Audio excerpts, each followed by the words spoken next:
आपका स्वागत है हमारे वीडियो में। मंगलवार और बुधवार के दिन सूर्य ग्रहण लगेगा। सूर्य ग्रहण क्यों लगता है, सब जानकारी आपको हम इस वीडियो के माध्यम से बताएंगे। तो वीडियो को शुरू करते हैं। इस वर्ष मंगलवार और बुधवार अर्थात सप्ताह के 2 दिन शुक्ल पक्ष की पूर्णमासी को खंड चंद्र ग्रहण लग रहा है। भारतीय समय के अनुसार ग्रहण का प्रारंभ रात्रि में 1:03 बजे मध्य से रात्रि 1:44 बजे तक तथा मोक्ष 2:30 रात्रि पर होगा। यह खग्रास चंद्र ग्रहण ऑस्ट्रेलिया, जापान, कोरिया, रूस, अटलांटिक महासागर, हिंद महासागर, पश्चिमी और दक्षिणी प्रशांत महासागर, अफ्रीका, यूरोप, एशिया और दक्षिण अमेरिका के पूर्वी उत्तरी भाग आदि से भी देखा जा सकेगा। ज्योतिष के अनुसार ग्रहण के समय चंद्रमा अश्विनी नक्षत्र एवं मेष राशि में रहेगा। मिथुन, कर्क, वृश्चिक, धनु एवं कुंभ राशि के लिए यह ग्रहण शुभ, सिंह, तुला और मीन राशि के लिए मिश्रित फलदायी है तथा मेष, वृष, कन्या और मकर राशि के लिए अशुभ फलदायी है। एक बात हम और जान ले कि सूर्य ग्रहण हमेशा अमावस्या के दिन तथा चंद्र ग्रहण हमेशा पूर्णमासी को लगता है। हम सबसे पहले ग्रहण के आधुनिक मत की चर्चा करेंगे।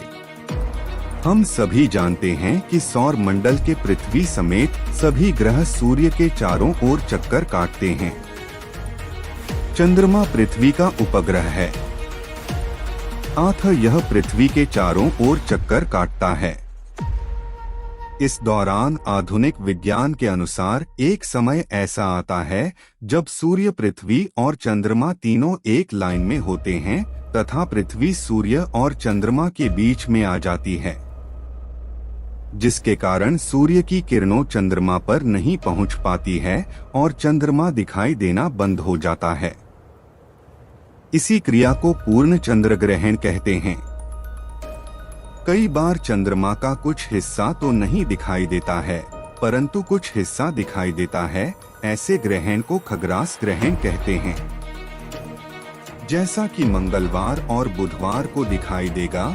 और आपको मैं यह भी बताना चाहूँगा कि खगोल शास्त्रियों ने गणित से निश्चित किया है कि 18 वर्ष 18 दिन की समयावधि में 41 सूर्य ग्रहण और 29 चंद्र ग्रहण होते हैं।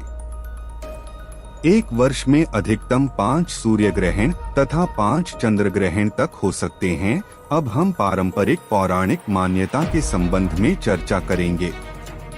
मत्स्य पुराण और स्कंद पुराण में देव और दानवों के द्वारा समुद्र मंथन का उल्लेख आता है। मत्स्य पुराण के 291 अध्याय के श्लोक क्रमांक 1 से 15 के बीच में देवता बनकर अमृत पी रहे राहु के सिर को काटे जाने का उल्लेख मिलता है। इस कथानुसार समुद्र मंथन के दौरान अंत में भगवान धन्वंतरी अपने कमंडल में अमृत लेकर प्रकट हुए और इस अमृत पान को लेकर देवों और दानवों के बीच विवाद हुआ। इसको सुलझाने के लिए भगवान विष्णु ने मोहिनी रूप धारण किया और भगवान विष्णु ने देवताओं और असुरों को अलग अलग लाइन में बिठा दिया। लेकिन राहु छल से देवताओं की लाइन में आकर बैठ गए और अमृत पान कर लिया। देवों की लाइन में बैठे चंद्रमा और सूर्य ने राहु को ऐसा करते हुए देख लिया। इस बात की जानकारी उन्होंने भगवान विष्णु को दी, जिसके बाद भगवान विष्णु ने अपने सुदर्शन चक्र से राहु का सर धड़ से अलग कर दिया। लेकिन राहु ने अमृत पान किया हुआ था, जिसके कारण उसकी मृत्यु नहीं हुई और उसके सर वाला भाग राहु और धड़ वाला भाग केतु के नाम से जाना गया। इसी कारण राहु और केतु सूर्य और चंद्रमा को अपना शत्रु मानते हैं और पूर्णिमा के दिन चंद्रमा को ग्रस लेते हैं।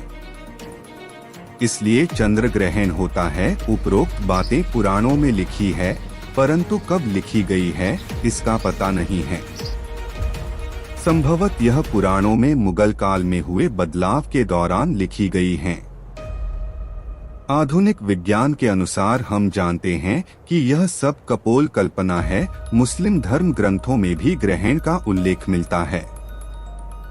हदीस में कहा गया है कि जब भी सूरज और चांद ग्रहण लगे तो घर में रहो, नमाज पढ़ो और दुआ करते रहो। यह भी कहा गया है कि यह ग्रहण खुदा द्वारा अपनी ताकत बताए जाने के लिए किया जाता है। ऐसा बुखारी साहब ने अपने हदीस के खंड 2 में तथा पैरा 1240 में लिखा है। ईसाई धर्म में चंद्र ग्रहण को ईश्वर के गुस्से का प्रतीक बताया है। हिंदू धर्म के मूल ग्रंथ वेद में भी ग्रहण के बारे में उल्लेख है। वैदिक काल के ऋषि अत्रि ग्रहण विज्ञान के पहले शोधकर्ता ऋषि थे। ऋषि अत्रि ने ही सर्वप्रथम ग्रहण के बारे में वेदों में अपनी ऋचाएं लिखी हैं।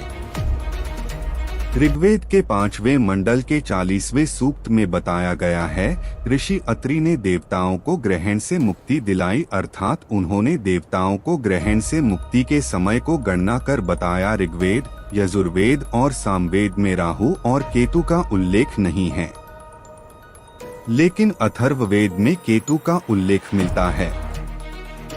केतु का स्वरूप उच्छल तारे से मिलता जुलता है। महाभारत की जयद्रथ वध कथा में सूर्य ग्रहण का उल्लेख मिलता है। यह चंद्र ग्रहण मेष राशि पर लग रहा है। अतः सबसे ज्यादा असर मेष राशि पर ही होगा। चंद्र ग्रहण के दौरान गर्भवती महिलाओं को घर से निकलना वर्जित है। इसका कारण संभवत यह है कि उस समय निकलने वाली किरणें बच्चे के ऊपर खराब असर डाल सकती हैं। चंद्र ग्रहण का असर पशु पक्षियों पर भी पड़ता है और वे इस समय अजीब अजीब व्यवहार करते हैं। जैसे ग्रहण के दौरान मकड़ियां अपने जाले को तोड़ना प्रारंभ कर देती है तथा ग्रहण समाप्त होते ही फिर से बनाना प्रारंभ कर देती है। पक्षी अचानक अपने घोंसले की तरफ लौटने लगते हैं। अंत में मैं कहना चाहूँगा कि चंद्र ग्रहण एवं सूर्य ग्रहण एक खगोलीय घटना है और उससे निकलने वाले रश्मियों का असर मानव एवं पशु पक्षी पर पड़ता है, परंतु इतना नहीं होता है कि उससे हमको डरना चाहिए। हाँ, आवश्यक सावधानियां लेना चाहिए।